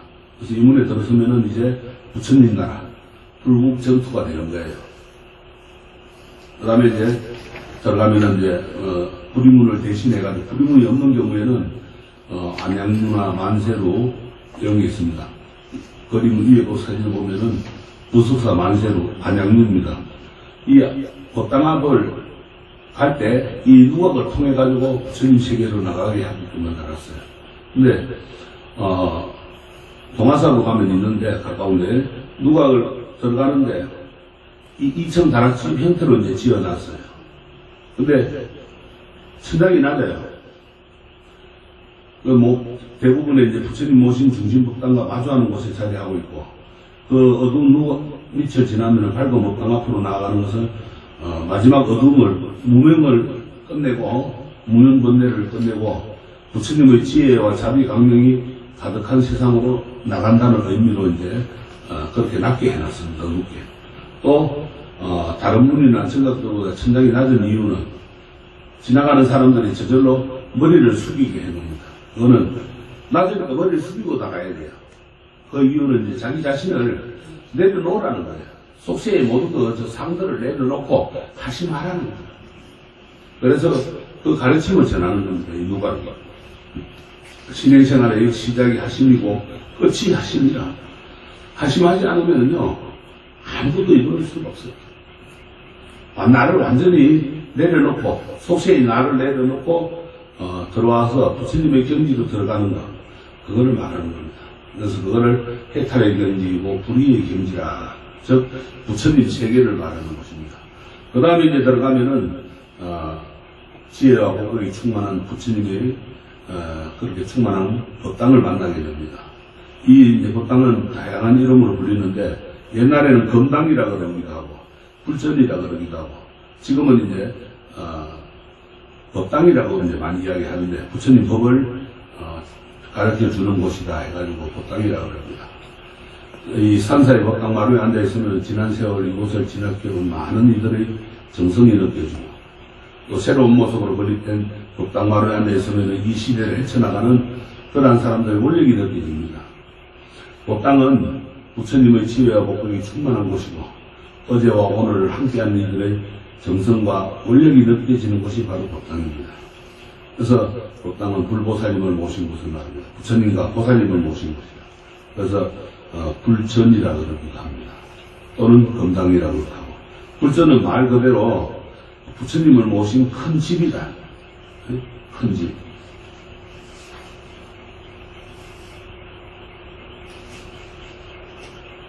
좁은 의미로는 사찰의 중심 건물인 본전을 말하고, 좀 더 넓게는 부처님을 모신 불전과 보살님을 모신 보살전을 함께 지칭하기도 합니다. 그래서 가장 넓은 의미로는 산신각, 독성각 등 신앙과 예배의 대상이 되는 모든 정각을 우리가 이제 불전이라 합니다. 그리고 따로 이제 검당은 부처님을 모신 집이라는 뜻이고, 검이라는 말은 불은 검이라고 많이 붙은 것은 부처님의 몸이 붉은 빛이 도는 검색이기 때문입니다. 그래서 고려시대 초기까지는 본전불을 모신 사찰의 중심법당을 검당이라고 합니다. 그러다가 이제 본전불의 성격에 맞춰가지고 불전으로 부르는데 대웅전, 대적강전, 미륵전, 극락전. 대웅전은 승화무리 부처님을 모신 곳을 대웅전이라고 하고, 대적강전은 비로자나 부처님을 모시는 곳이고, 미륵전은 미륵 부처님을 모시는 곳이고, 극락전은 아미타 부처님을 모시는 곳이고, 이런 이제 중심 건물의 이름이 구차되기 시작했습니다. 그리고 법당이라는 것은 말 그대로 이제 법의 집이라, 가르침의 집입니다. 불교에서는 법이 이제 다양하게 사용되죠. 여기서는 부처님의 가르침 또는 진리를 전해주는 곳이라. 그래서 법당이란 부처님의 가르침이 가득한 집, 부처님의 가르침이 전해지는지, 또 뭐 진리가 있는지, 또 진리로 충만한지, 이런 뜻이 되죠. 그래서 금당으로 불리든 법당으로 불리든 뭐 불전으로 불리든 그 명칭과는 상관없이 이 자리에 있었던 수많은 사람들이 불보살님께 발언을 하고 기도하였음을 매끈하게 닮은 법당 마루에 그 세월이 말이죠. 옛날 법당을 가면은 마루바닥에 따라 있죠. 그만큼 기도를 하고 거기서 수행을 했던 겁니다. 그래서 부처님의 품안이 바로 가르치는 품안이라 또 진리의 품안입니다. 그래서 우리가 법당을 한 중요시하게 여겨야 됩니다. 물론 다 이제 중요시 여기지만은 법당은 더 중요시 여겨야 됩니다. 그 다음에 법당의 구조를 보면은 들어가서 이제 법당 안에 들어가면은 상단, 중단, 하단이라고 이렇게 구분이 되어 있습니다. 법당 안에는 그렇게 이제 다양한 이들이 함께 하는데 불보살이뿐만 아니라 천장에 자리한 용과 공황부터 법당 한쪽에 자리한 여러 신장들, 그리고 불보살님의 자비를 필요하고 있는 영가들까지 참으로 다양한 이들이 있습니다. 그래서 큰 절에 가서 보시면 천장을 올려다보면은 대들보에 용이나 공황이나 이런 게 이제 많이 그려져 있습니다. 그 다음에 이제 신장단에 보면은 여러 신중들이 이제 신장들이 모셔져 있고, 그리고 또 한쪽 편으로 보면은 영가단이 있어서 조상들을 모시는 그런 이제 단이 있습니다. 그래서 이것을 크게 이제 상단, 중단, 하단 이렇게 3단 구조로 되어 있습니다. 그 스님들이 이제 말씀하시기를, 야, 상단에 가서 뭐 좀 내려오느라 그러면 상단이 뭔데요? 부처님 앞에를 상단이라고 합니다. 법당 앞에 정면에 위치하고 가장 높은 단상을 설치하고 그 중앙에 이제 부처님이나 또는 보살님을 모십니다. 그래서 부처님을 모시면은 전자가 보살님을 모셔도 전자가 붙습니다. 뭐 간세보살님 모시면은 관음전 혹은 원통전이라, 또 지장보살님 모시면은 지장전, 명무전 이렇게 붙죠. 뭐 약사제문 약사전 이런 식으로 그렇게 이제 줄여서 이제 불단이라고 합니다. 상단이라고 그러기도 하고 불단이라고 합니다. 불단이 예고 가오느라. 그래서 여기에는 이제 그 사찰의 본존불과 구불탱화를 모시는 것이 바로 이제 3단이고 불단입니다. 그 다음에 중단은 호법 신장을 모신 단으로 신장단 또는 신중단이라고 합니다.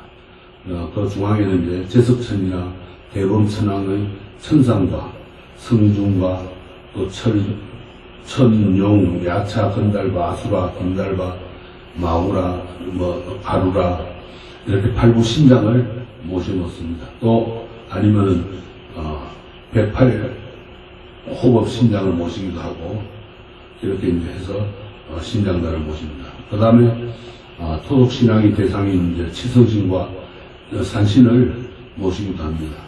그 다음에 중단에는 탱화 형태로 그렇게 이제 모시게 됩니다. 중단에는 상을 조각해가 모신다든가 조승하게가 모신다든가 구조가 아니고 주로 이제 그림으로 많이 모십니다.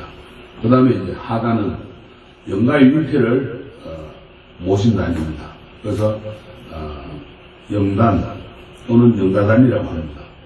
아미타 부처님께서 중생을 극락으로 인도하는 모습을 담은 아미타열의 내영도나 영가를 위하여 불보살님께 공양을 올리고 법을 청하는 감로도나 또는 지장보살도 이런 것을 모시기도 합니다.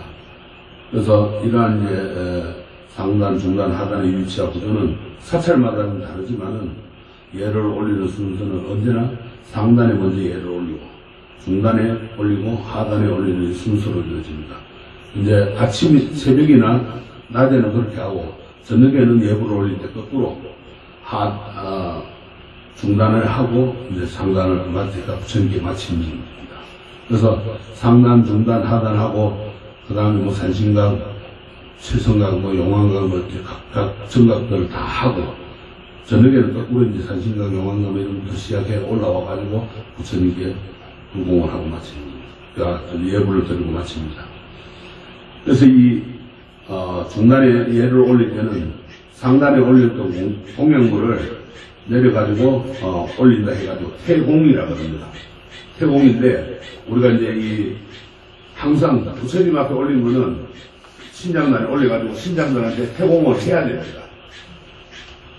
물론 안 하는 경우도 있지만은 풀공을 올릴 때는 저렇게 이제 태공을 해가지고 올려야 됩니다. 그래야만이 거기에서 이제 신장들이 그 부처님께 올린 공양을 드시고 그 다음에 우리들은 이제 보호해 주는 거예요. 그래서 그렇지 않을 때는 어떻게 했어요? 신장들이 좋아하겠어요? 안 좋아하겠어요? 안 좋아하겠죠? 갖고 와가지고 실컷 부처님이 올려놓고 그 내려가서 끼리만 먹는 거예요. 갖고 안 드시면 그러면 안 되는 거예요. 항상 맞이는 태공을 해야 됩니다. 공양을 부처님도 하루 한 끼 드셨으니까 신장들도 하루 일식을 하니까 부처님 전에 올렸던 공양물은 신중단에 그래서 이제 추하루날 같은 날도 보면 사실은 나물이라든가 이런 거는 이제 신중단에 먼저 올리지만은 말이라든가 과일 같은 거는 떡 이런 거는 부처님 전에 올렸다가 내려가는 게 원칙이에요. 근데 번거롭게 하니까 요새는 뭐 그냥 신중단 바로 올리기도 하는데 사실은 그건 잘못된 거예요. 올렸다가 신중단 태공할 때 이제 내려가야 돼요. 그리고 이제 그 공양을 신중단에 올리고 의식을 진행합니다. 그거는 왜 그러냐면 신중들이 부처님께서 물리신 밥상을 공양을 받겠다는 원을 세웠어요. 그래서 한 번씩 부처님께 올렸다가 우리 집에서도 그러죠. 옛날에는 아버지가 드시는 부모님이 드시는 거 남으면은 먹고 이랬죠. 이거 똑같은 겁니다. 상에 물려 나오면 그걸 먹습니다. 그러니까 예전에 우리 어릴 때 행사생활 때 보면은 큰 스님들 공양 하시고 나면 그 상 물려와가지고 그 상을 이제 먹기도 하고 또 스님들이 공양 하시고 난 거 참 이런 거 남은 거 물려 나오면은 신도님들이 드시고 이제 이렇게 했어요. 말없이 이어지는 이 불법성의 불멸의 상고는 이제 멸하지 않는 거예요. 불멸이라는 거는. 법당이나 마당에 하나 또 쌍으로 탑이 있습니다.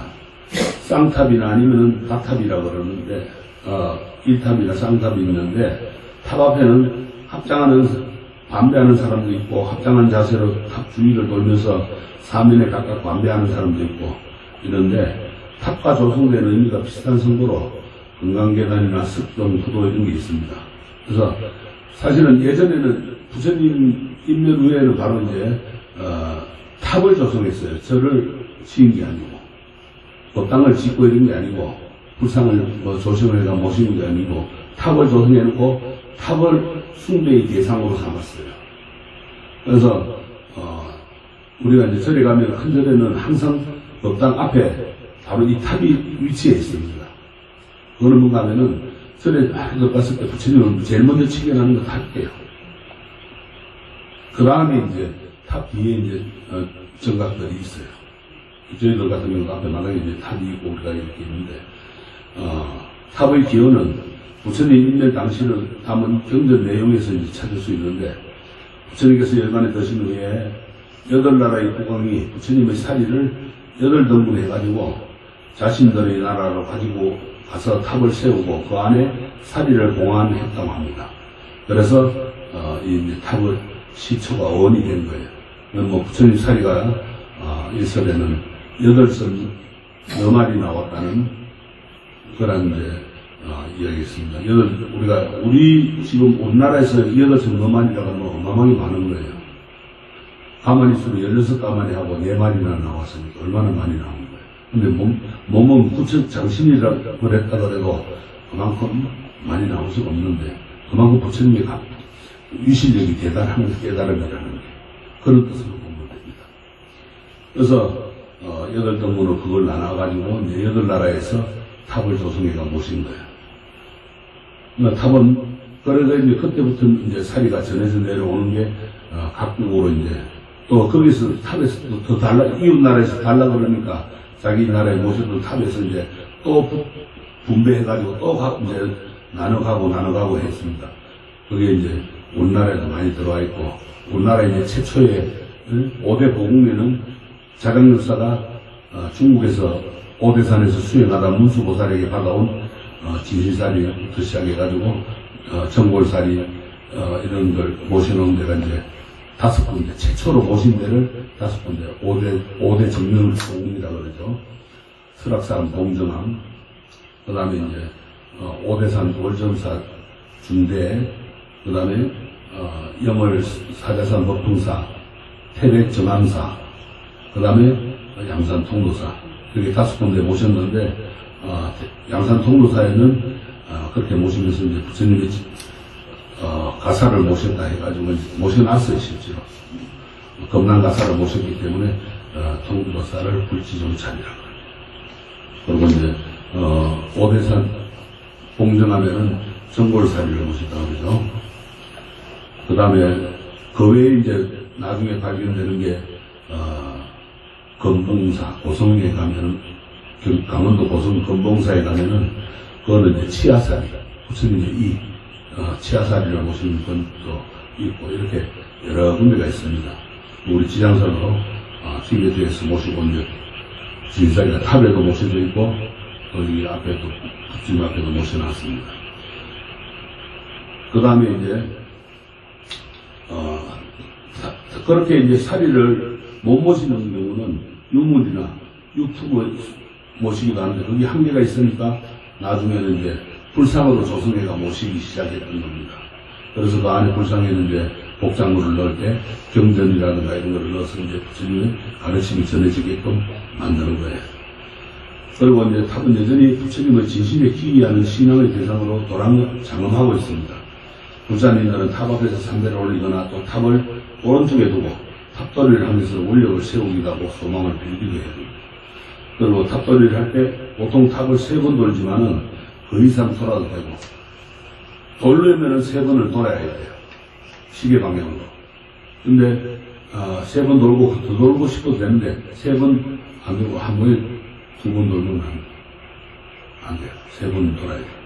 불법수로 한번 붙이는 게 기이한 겁니다. 그 다음 페이지에 보면 통도사 금강계단이 나오죠.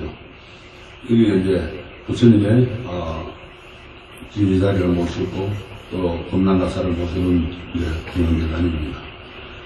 금강계단은 본래 수계의식을 집행하는 장소를 금강계단이라고 해요. 금강이라는 말은 무엇을 그러든지 깨부술 수 없는 가장 단단한 것을 의미하는데 계를 지키는 마음이 건강과 같이 굳건하고 또 자칫 파괴하는 일이 없기를 기원하는 의미로 수계의식을 집행하는 장소를 금강계단이라고 합니다. 그래서 통도사 이 사리탑 앞에 건물 대웅전에는 부처님이 안 계십니다. 사리탑이 있기 때문에. 그리고 그 앞에 금강계단이라고 있어요. 통도사는 가면은 양쪽 정각에 대웅전 사면에 다 이름이 붙어 있어요. 한쪽은 대웅전, 한쪽은 금강계단 뭐 이런 식으로 해가지고 이름이 다 붙어 있습니다. 우리는 너무나 유일하게 통도사는 그렇게 되어 있어요. 그리고 정멸 보궁에는 가면은 전부 보궁에는 다 그게 없습니다. 부처님이 안 계셔요. 사리가 모셔져 있기 때문에. 그리고 이제 이 금강계단 가운데 부처님을 상징하는 사리가 모셔져 있고, 우리나라 이제 통도사의 금강계단이 가장 대표적이죠. 그 다음에 이제 습등. 습등은 본래 불을 밝히는 용도로 사용하지만은 사찰에서는 불복토를 장엄하는 하나의 상징으로 자리 잡았어요. 또한 불교에서 등불은 지혜, 가르침, 깨달음을 상징하죠. 향은 냄새를 피워가지고 세상을 밝히지만은 불은 밝혀서 문명을 밝히는 겁니다. 그래서 부처님의 지혜와 자비강명이 오늘날 중생들과 함께함을 나타내기 위해서 사리탑 앞이나 아니면 대웅전 앞이나 이렇게 습등을 세웁니다. 그 다음에 부도는 스님들의 사리를 모신 탑을 부도라고 합니다. 조사 스님의 가르침을 이어받고자 하는 선종의 발달과 함께 더불어서 성행했습니다. 그래서 부도와 탑은 둘 다 사리를 봉안하려면 같지만은 사리의 주체와 형태, 놓이는 위치가 다릅니다. 탑은 사찰 중심이 또 땅 앞에 세워지는데 부도는 사찰 경내 주변이나 외 떨어진 곳에 자리를 합니다. 이렇게 부도를 모신 곳을 부도전이라고 해요. 우리가 산 사람들, 일반 세속인들 갖다 많이 산소를 쓰면 공동묘지라고 그러죠. 스님들은 부도전이라고 합니다. 그 다음에 이제 요사는 사찰 경내의 정각과 문을 제외한 대중이 생활하는 건물을 통칭하는 말로 요사라고 합니다. 흔히 요사체라고 부르는데 여기에는 큰 방도 있고 선방도 있고 강당도 있고 또 사무실, 종소라고 그러죠. 지금은 후원도 있고 공양관도 있고 또 창고도 있고 해우소, 화장실까지 포함되어 있습니다. 이 모든 것을 요사체라고 합니다. 요사는 기능에 따라서 다양한 이름으로 이제 불러집니다. 주로 수행과 관련된 이름을 많이 붙여놓습니다. 생활공간과 선방의 기능을 함께 갖고 있는 요사체는 지혜의 칼을 찾아서 무명의 풀을 벤다는 뜻의 신금당이라고 붙여놓고 또 말없이 명상한다는 정문당도 있고 올바른 행과 참선을 하는 장소임을 뜻하는 해행당이 있고 또 수선당이라고 합니다. 그걸 보유하였습니다. 딱 그 숫자. 그 다음에 생활공간과 강당으로서의 기능을 함께 갖고 있는 요사는 설선당. 부처님의 말씀을 설한다 해가지고 설선당이라고 합니다. 또 조실스님이나 그들의 이제 대덕스님이나 아니면은 큰 스님들을 거처하는 것을 염화실이라고 합니다. 염화미소의 그 이제 뜻을 따와서 또 반야실이라고 합니다. 지혜가 있는 집이다. 깨달은 스님들 선지식이 산다 이 말이고. 그래서 공양가는 향나무를 떼서 공양을 짓는다는 옛 이야기에 따라서 향적전이라고도 많이 붙습니다. 향기 향자. 그래서 향나무를 떼 옛날에는 향나무가 많았던가 봐요. 그래서 향나무를 많이 떼니까 이제 향기가 난다. 향적전이라고 합니다. 그 다음에 이제 주님의 법부는 다음 시간에 또 하도록 하겠습니다. 주님의 가르침을 함께하는 법부는 이제 법부가 우리 이 법회하는 일상생활에 들어오면은 많이 쓰이는 거기 때문에 이것도 이제 가장 중요한 거고 그러니까 여러분들이 잘 한 번씩 읽어보시고 하시기 바랍니다. 질문 있습니까? 어려운 거, 궁금한 거. 살이 있잖아요. 네. 살이는 불에 안 타잖아요. 사진은 우리 몸 어떤 부분에서 살이가 나오는 거예요? 사진은 하나의 이제 수행의 결정체인데 예전에 그 사리를 가지고 실험을 한번 한 적이 있어요. 70년대, 80년대가 했는데 그때 당시만 해도 우리나라에는 용광로가 3000도까지 올리지 못했답니다. 온도를. 지금 뭐 포항제철에 가면 그렇게 뭐 10,000몇 도까지 올린다는데 근데 이제 우리나라에서 그렇게 온도를 높여도 그게 안 없어지더래요. 그래가 미국에 가가지고 이제 용광로에 3000도에 넣으니까 사라지더래요. 근데 그 열을 식히고 나니까 그 자리에 아무 흔적도 없더래요. 그러니까 이게 한 수행이 결정체입니다. 옛날에 어떤 뭐 내과에서는 하는 말이 담석적이다. 돌이 생겨가지고 사리가 생겼다. 그런 이야기가 나오는데 그건 아니에요. 돌은 거의 우리가 제일 강한 게 뭐예요? 다이아몬드 아닙니까? 다이아몬드를 열에 가나니까 1400도가 되니까 없어지더래요. 근데 열을 다 식히고 보니까 안에 하얀 새가 남아있더라는 거예요. 살이 아무것도 살이 아무것도 없는 거예요. 지수압풍 사대로 돌아가 버린 거예요. 그러니까 잠시 뭉쳐있다가 돌아가는 거예요. 그러니까 부처님 진사리를 모셔놓은 데는 가피가 있으면은 방광을 해요. 빛이 나요. 옛날 통도사에 설화에 보면은 밑에 마을 사람들이 애기를 못 와가지고 기도하다가 백일 기도 끝날 때 방광을 해서 그 빛이 나니까 밑에 마을에서 절에 불 난 줄 알고 전부 불 끌어 올라오니까 건강계단 있죠. 아까 거기에 건강계단 사리탑 앞에서 빛이 나더래요. 그런데 그 앞에서 보살이 기도를 하고 있더라는 거예요. 그만큼 영험한 겁니다. 그리고 사리가 증가하기도 하고 사리는 개수라고 하는 거고 수행 열매 가짜를 써가지고 수행의 열매다 해서 과라고 해요. 몇 과. 근데 늘어나기도 하고 줄어들기도 합니다. 어느 날 보면은 뭐 6가를 모셨는데 어느 날 보면 한 가가 없어져. 그럼 아니면 몇 가가 더 없어지든가. 그 전에 기운이 세해지는 거야. 수행을 잘못하고 있다는 점도에. 또 어느 날 보면은 늘어나 있는 경우가 있어요. 증가가 돼요. 증가는 그대로 이제 흥하는 거예요. 실제로 우리 지금 모시고 있는 사리가 서울에 있을 때 두가가 늘어났었어요. 증가가 됐어요. 아직까지 이제 줄어드는 건 제가 못 봤는데 늘어났었습니다. 그게 그만큼 좋은데 그 도량이 맑고 깨끗하고 좋다는 거예요. 기운이 세다는 거예요. 하고 기운 가지고 안 되는 거예요. 더군다나 이 지장기능은 아무나 오래 못합니다. 그러니까 90년대에 비구니 스님 한 분이 유학을 가려고, 인도 유학을 가려고. 근데 이 스님들이 유학을 가게 되면 이제 은사 스님이 돌봐주든지 아니면 어느 신도들이 이제 보살핌을 줘야 되는데 그게 안 되니까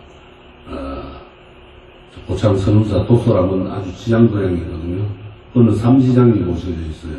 선운사의 지장보살님이 계시고 그 위에 올라가면 암자의 참담함이라는 암자의 지장보살님이 계시고 그 다음에 맨 위에 이제 도소람이라고 하는데 지장보살님이 계세요. 도소람에서 천일기도 해양을 하고 지장보살님이 앞으로 인도 유학을 가고 그런 이야기가 있어요. 실제로 그건 있거든요. 그만큼 맑고 깨끗한 도량에는 사리가 출현을 합니다. 그래서 보면은 흔들 얼마 전에 부산 검은사에서도 사리가 출현해가지고 사리 칭경 법회를 하고 있어요. 제가 자세히 봤는데도 잊어버렸는데 불사를 하려고 하는데 건물에서 나오는 여기서 나오는 하여튼 사리가 출현해고 빛나는 사리가 출현해서 지금 사리 칭경 법회를 하고 있어요. 검은사. 예전에 보니까 합천 행사에 큰 스님이 이렇게 돌아가셨을 때 뭐 사리가 나왔다. 성철 스님은 104가가 나왔어요. 성철 스님. 그런데 그때 당시에 들어가지고 그 사리로 인해가지고 큰 스님이 다니다 막 놀란들이 사리가 많이 나오면 큰 스님이다 하고 막 이렇게 했는데 그러고 나니까 이제 일타 스님이 사리는 논하지 말아라. 그래서 그 다음부터는 스님들이 입증을 해가지고 다비를 해도 사리가 몇 가 나왔다는 걸 이야기를 안 합니다. 밝히진 않아요. 그 문중들은 알죠. 그렇게 이제 사리 가지고 그 법력을 따지는 게 아니다 해가지고 안 하고 있습니다. 신문에 되게 났었어요. 그리고 왜 그런가 또 이제 양산 통도사 극락암에 계시는 경봉 스님은 살아생전에 그랬어요. 입저가시기 전에 나는 사리가 나오지 않으니까 사리 찾지 마라 그랬어요. 근데 삼자들이, 문도들이, 너 큰 스님이 당대 선지식이 사리가 안 나올 수가 있냐 하고 가서 뒤지니까 안 나오는 거예요, 정말로. 네, 그런 게 있습니다. 그래가지고 사리가 안 나왔으니까는, 큰 스님이 있다, 아니었다 막 논하는데, 그건 사리 가지고 논할 건 아닙니다. 그런데 부처님 사리만큼은 이제 법신사리라. 이 사리도 두 가지가 있어요.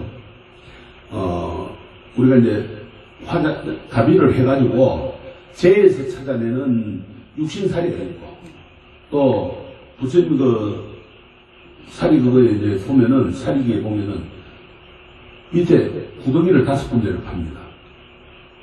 중앙에 하나 파고, 관 4군데, 모서리에 팝니다. 그래가지고 구덩이, 중앙에는 큰 항아리를 묶고, 양쪽 4군데는 그거보다 이제 3분의 2만한 걸 묶고, 그 다음에 그 안에 모든 걸 깨끗하게 청소하고, 물을 3분의 2씩 전부 채우고, 그 다음에 종이로 위에 덮고 그 위에다가 돌을 덮고 그 다음에 묶고 그 다음에 위에다가 이제 관을 넣고 다비를 합니다. 그러면 이 항아리 안에 챙기는 게 진신사리예요. 그러니까 부처님이 8마리 나왔다는 게 그런 연유인 것 같아요. 그런데 이제 지금은 스님들이 그렇게 안 합니다. 전부 그냥 항아리 안 묶고 담 설치하고 거기에서 그러면 다비를 하거든요. 그리고 거기에서 이제 사리를 수습을 하는데, 그거는, 그래서 이제 논하지 말라는 거예요. 지금 현대에서는 스님들이 사리가 나와도 큰 스님이 다니다, 그거는. 왜? 여러분들 열심히 수행하면은 사리 나옵니다. 통도사 보살 신도였던 분이 돌아가셨는데, 그렇게 하고 나니까, 다비를 그렇게 했어요, 선인들처럼. 사리가 나왔어요, 7가구가.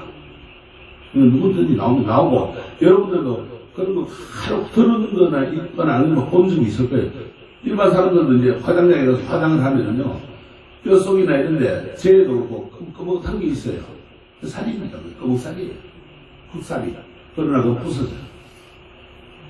근데, 이 진신살이들은 부서지질 않는 거예요. 방식을 때려봐요. 철길 위에 놓고, 다이아몬드는 기차가 지나가면 부서지는데, 살이는 그 철에 쇠에 박혀버려요. 안 부서집니다.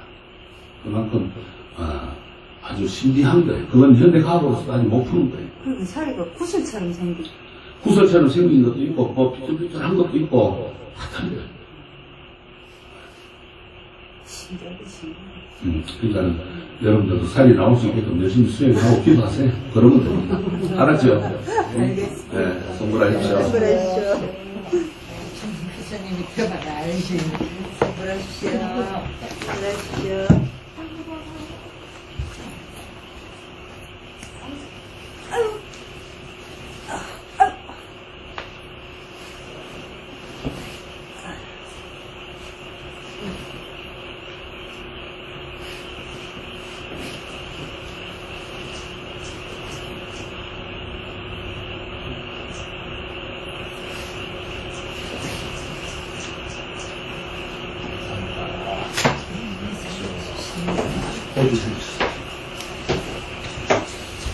얘는 좀 많았는데.